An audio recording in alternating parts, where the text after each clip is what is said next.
यन्मनसा न मनुते यन्मनसा न मनुते येनाहुर्मनोमतम् येनाहुर्मनोमतम् तदेव ब्रह्मत्वं विद्धि तदेव ब्रह्मत्वं विद्धि नेदं यदिदमुपासते नेदयदिदमुपासते नेदं यदिदमुपासते।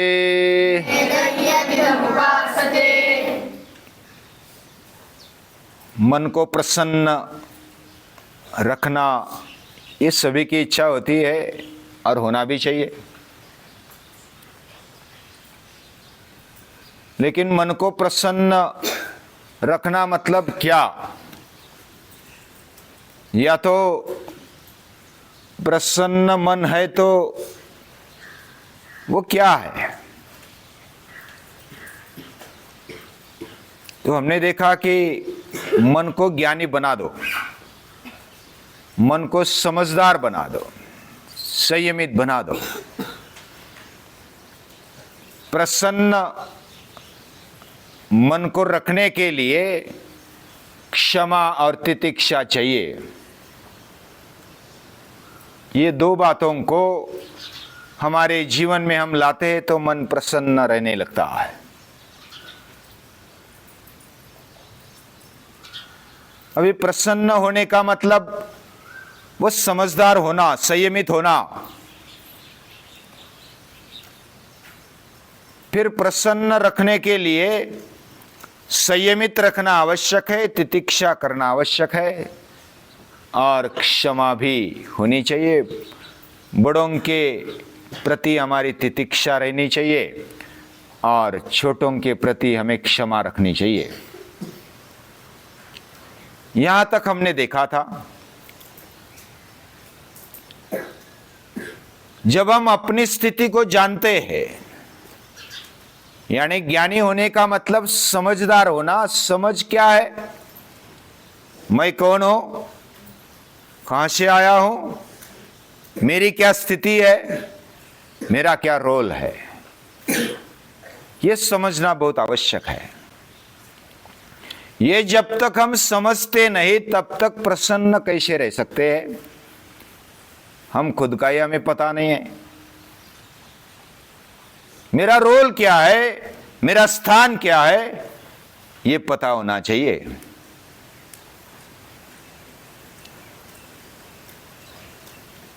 दुनिया में हम अप्रसन्न होते हैं दुनिया के प्रभाव में आकर के, ये पहली बात।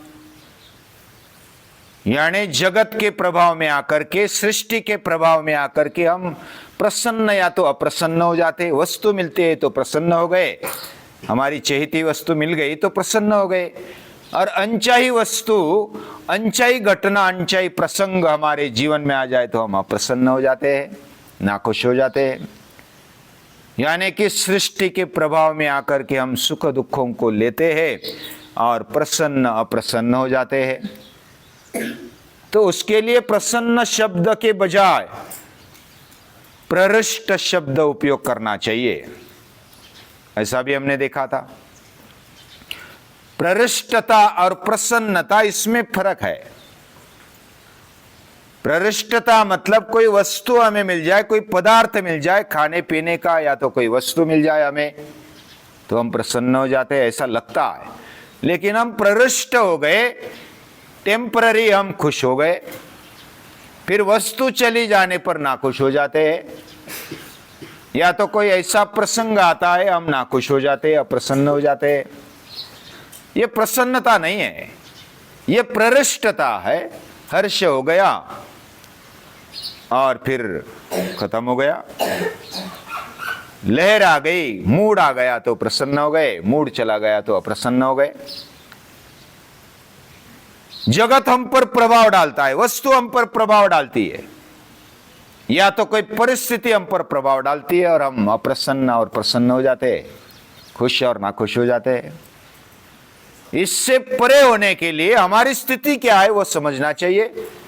क्या हम दूसरों के कोई ऐसे खिलौना है, दूसरा हमें खिलाए नचाए वैसा ही हम नाचे, ऐसा है? भगवान ने हमें बहुत विशेष बनाया है। एक तरफ भगवान है, प्रभु है, ईश्वर है, एक तरफ सृष्टि है, तो हमारा स्थान क्या है? हम प्रभु का सुने या सृष्टि का सुने? प्रभु से हम है, हमारा मन है, हमारा शरीर है, हमारी बुद्धि है, हमारा इंद्रिय है, हमारा अंतःकरण है। यहां तक भी हमने देखा हमारा अंतःकरण का आधार, हमारे शरीर और इंद्रियों का आधार वही है, वो टेका है। टेका मतलब सपोर्ट है, उसके सपोर्ट के बिना हमारा जीवन नहीं है। ये बात पक्की हमें ध्यान में रखनी चाहिए। उसी से हमारा जीवन चलता है। वो चला गया तो राम बोलो भाई राम, फिर उठाते 4 लोगों के कंधों पर, हमारे शरीर में प्राण नहीं रहता। वो गति चली गई, वो स्फूर्ति चली गई, वो प्रसन्नता चली गई, सब कुछ चला गया। जब वो चला गया, उसके बिना हमारा जीवन अधूरा है। वही मेरा रूप है, मैं उसका रूप हूं। यहां तक तत्वज्ञान हमें कहता है। लेकिन तत्वज्ञान कभी आधा समझता है, आधा समझ में नहीं आता है, तो गड़बड़ हो जाती है। मैं प्रभु का अंश हूं, ममई वांशो जीवलोके, मैं भगवान का अंश हूं, तो अहंकार आ जाता है। मैं भगवान ही हूं ऐसा लगने लगता है। मुझ में और उसमें कोई फर्क नहीं है, ये लगने लगता है, तो फिर राक्षस बन जाते हैं। ईश्वरो हम भोगी, सिद्धो हम बलवान सुखी, यह अहंकार आ जाता है। ज्ञान के कारण, शक्ति के कारण यह अहंकार आ जाता है। भक्ति के कारण भी अहंकार आ जाता है। लेकिन हमारी स्थिति हमें समझनी चाहिए। मैं खुदा का रूप जरूर हूं। आदम को खुदा मत कहो, आदम खुदा नहीं, लेकिन खुदा के नूर से आदम जुदा नहीं। आदम यानी वो आदम, एडम, या तो मनुष्य समझ सकते हैं, आदमी। आदम को खुदा मत कहो, आदम खुदा नहीं, वो खुदा नहीं है, लेकिन खुदा के नूर से आदम जुदा नहीं है। ये मनुष्य उसके नूर से, उसके तेज से अलग नहीं है। यानी वो बड़ा है, हम छोटे हैं। हम शाम की प्रार्थना में एक बोलते हैं, क्या बोलते हैं? सत्य पिभेदा पगमे नाथ तवा हम नमाम की नस्त्वम सामुद्रोहित रंग क्वचन समुद्रो न तारंग। समंदर की लहरें है, बराबर है ना? समंदर की लहरें है, लेकिन लहरों का समुद्र नहीं है। लहरों से समुद्र बनता है? नहीं बनता। समंदर से लहरें बनती है। हम उसी तरह है। हमारा स्थान हमें पता होना चाहिए। हम बड़े हैं, लेकिन भगवान से बड़े नहीं हैं। यह बात हमें पता चलनी चाहिए। फिर सृष्टि में क्या चलता है? सृष्टि भी भगवान की निर्मिति है, मैं भी भगवान की निर्मिति हूं। सृष्टि से मैं बड़ा हूं, लेकिन भगवान से मैं छोटा हूं। एक तरफ सृष्टि है, दूसरी तरफ भगवान है। और सृष्टि भगवान ने बनाने के कारण वो जैसा चलाएगा वैसा, हमें तकरार करने की आवश्यकता नहीं है। कोई कोई भगवान की भी भूल निकालते और अपने आप को ज्ञानी समझते हैं। भगवान बड़ा है, शक्ति से बड़ा है, ज्ञान से बड़ा है, और भाव से, प्रेम से भी बड़ा है। उसमें प्रेम है, प्रेम से भरपूर है। उसमें ज्ञान है, उसमें शक्ति है, तेज है, ये सब कुछ उसमें है। मैं भी उसका हूं, पुत्र हूं, पुत्री हूं, लेकिन मैं भगवान नहीं। हमारी स्थिति को समझना ये बहुत बड़ी बात है। जब हम अपनी स्थिति को समझते हैं तो हम अहंकार रहित हो जाते हैं, अस्मिता भी रहती है। यानी सृष्टि के प्रभाव में आकर के, किसी वस्तु के प्रभाव में आकर के हम अगर दब जाते हैं तो हम छोटे हो गए सृष्टि से, पदार्थ से, वस्तु से। लेकिन ऐसा नहीं है। वस्तु हमारे लिए है, हम वस्तु के लिए नहीं है। सृष्टि हमारे लिए है, हम सृष्टि के लिए नहीं है। ऐसा थोड़ी देर समझना। हालांकि सृष्टि भगवान की है, इसलिए सृष्टि हमारी भी है, क्योंकि भगवान हमारे हैं। मैं भगवान का हूं, लेकिन इसमें भगवान बड़ा है, यह बात पक्की ध्यान में रखनी चाहिए। और सृष्टि भगवान ने बनाई है तो वह आपस में संबंध बढ़ गया। यानी भगवान की निर्मित सृष्टि भी है, मैं भी हूं। मैं और सृष्टि अलग नहीं है, लेकिन सृष्टि का अर्थ जड़, इस अर्थ में जड़ का प्रभाव हमारे ऊपर नहीं होना चाहिए।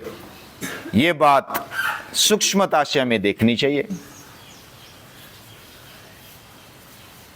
तब हम बोल सकते कि जड़ से हम ऊपर है और भगवान से नीचे है, भगवान से कम है। तो मैं भगवान का हूं, यह अस्मिता, यह अभिमान, यह गौरव हमें होना चाहिए। और मैं जड़ नहीं हूं, मैं अचेतन नहीं हूं, यह बात भी मुझे पता चलनी चाहिए। ममैवांशो जीवलोके, यह अस्मिता है, यह सच्चा स्थान, इस सृष्टि में मेरा क्या है, यह समझ में आना चाहिए। तो हमारा मन, हमारा अंतःकरण प्रसन्न रहता है। और ये प्रसन्न जब हम होते हैं और भगवान के हम हैं, ये जब पता चलता है तो हमारी शक्ति बहुत बढ़ जाती है, हमारा ज्ञान बढ़ जाता है, हमारा मन प्रसन्न रहने लगता है, उसमें क्षमा और तितिक्षा भी आने लगती है।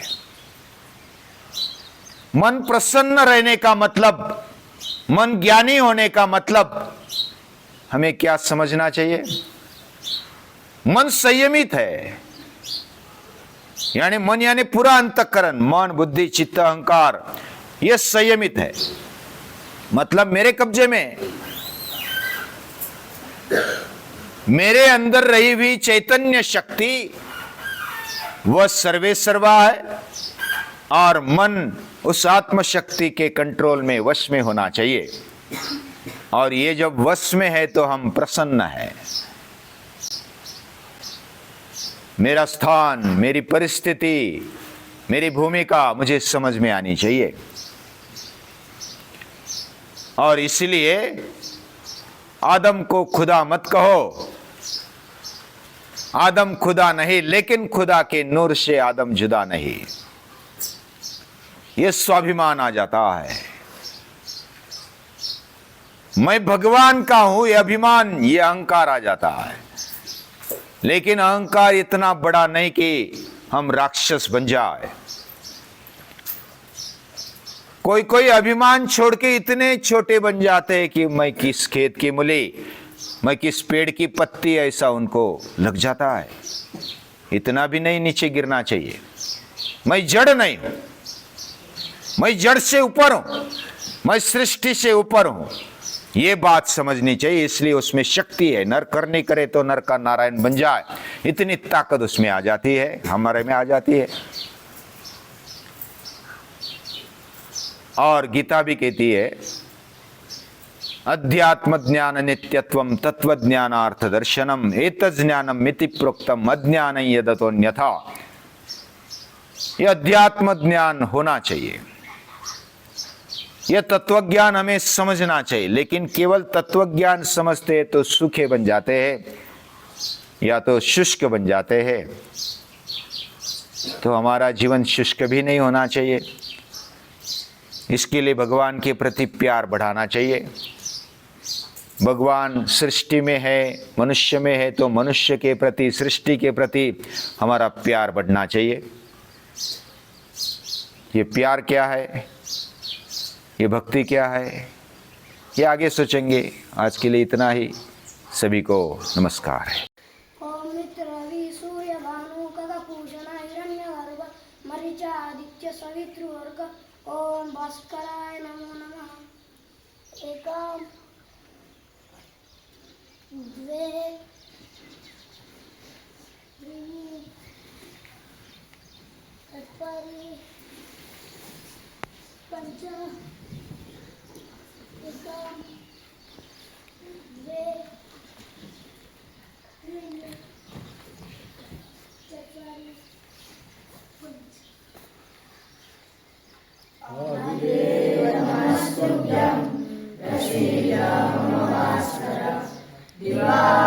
नमस्तुभ्यं प्रभाकर नमोस्तुते आदित्यस्य नमस्कारं हे कुर्वन्ति दिने दिने जन्मान्तरसहस्रेषु दारिद्र्यं नोपजायते आयुर्प्रज्ञबलं वीर्यं तेजस्तेजां च जायते